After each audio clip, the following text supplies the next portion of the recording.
How you guys doing out there? My name is Kyle, and today I'm going to be talking about The Edge of 17, which is directed by Kelly Fremont Craig and stars Hailee Steinfeld, Woody Harrelson, Blake Jenner, Hailee Richardson, and Kyra Sedgwick. This is a coming-of-age film and tells the story of Nadine, played by Steinfeld, who's a 17-year-old in high school, and as we know, high school at times can really be a hellhole. And she has to experience all of these incredible changes in her moods, in her body, all of these things that are just so important to high school. She doesn't really care about anyone else. She really doesn't think that much about the world. She's a character who's been through a lot, and she actually lost something, which I don't want to spoil towards the beginning of the film, that really created a more reserved character for herself. And because of that, she really doesn't talk to anyone. She just has one close friend, played by Hailee Richardson. However, conflict arises once Nadine's best friend not only starts dating her older brother, but actually starts falling in love with him. Now guys, as we all know, there are plenty of coming-of-age stories that are either really good, really bad, or they're just incredibly dated. I would say if there was a coming-of-age story that comes to mind, it's The Breakfast Club, directed by John Hughes. Came out in 1985. That is a classic film. If you haven't checked it out, please do so. That's a coming-of-age story that I think is unlike any other because you had these 5 kids who you think and you look at them and you say, they are so different, how can they be similar in any way? But as the film progresses, they begin to share their stories, their life stories about their parents, the way they think about sex, the way they think about drugs, the way they think about high school life. And they realize just how similar they are.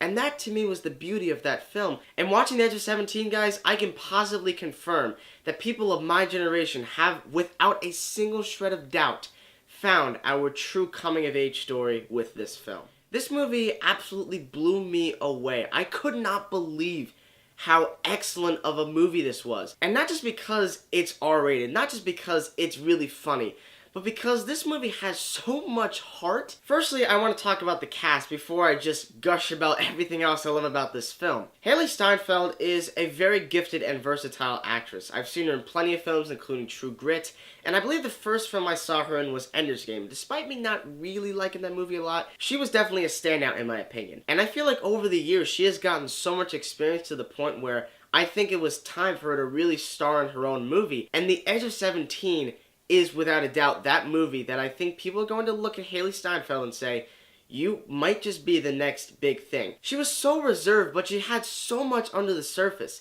It's like trying to find the key to the most complicated lock in the world. There's so much nooks and crannies to get through in order to unlock that door and understand the secrets of this character because she keeps everything so contained. But it was so great because you really cared for her. From minute one, you understood why she was the way she was. Now, I've never seen Blake Jenner or Hailee Richardson in a movie, but I can positively say that they had really good chemistry together. They worked extremely well. I like the fact that you understand why these people are together.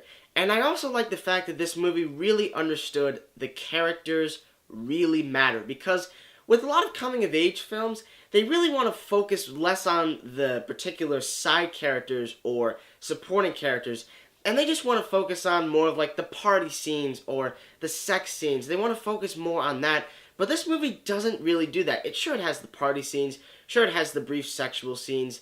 But it really does a great job of focusing on the supporting characters themselves and gives them a lot of awesome development. Kyra Sedgwick, I think, does a good job as the mom. And I remember her playing Tom Cruise's girl from Born on the 4th of July, which is a very good movie in its own right. But I feel like in this movie, she's a character who has lost a lot of stuff. I'm not going to spoil what she's lost. She's also a character like Nadine that needs to really find herself again. She needs to find that humanity that she's lost. Now, even though Hailee Steinfeld was fantastic and she is the main character, my favorite character in this movie was Erwin. This character was written in such a way that I could relate to him throughout a lot of scenes.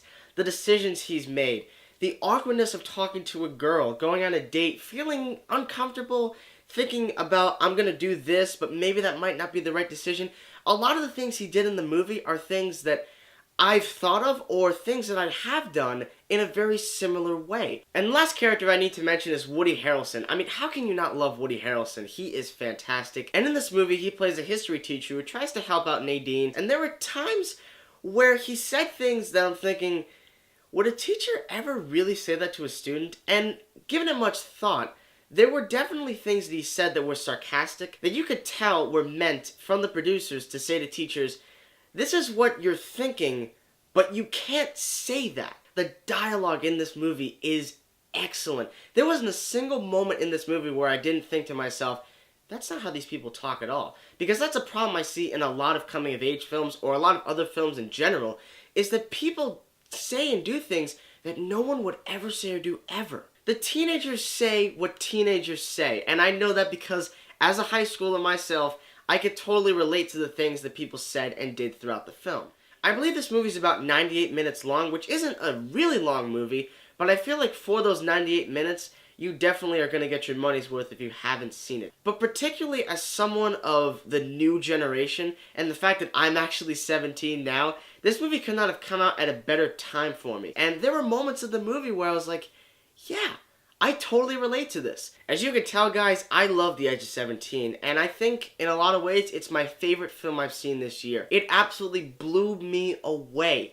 And I honestly have never felt this way about any coming-of-age film. And I think the only possible issue I have with this movie is that there are a couple of things in it that you can see where they're going. There are a couple of predictable scenes where you're like, I think I know how this is going to end, and it ends that way. However, that never once detracted from my entertainment and enjoyment of this film. This movie had guts, it came out at the right time, and honestly, guys, I haven't seen a movie this great, in my opinion, since I saw 10 Cloverfield Lane in March. And like that film, guys, I'm going to give The Edge of 17 an A+.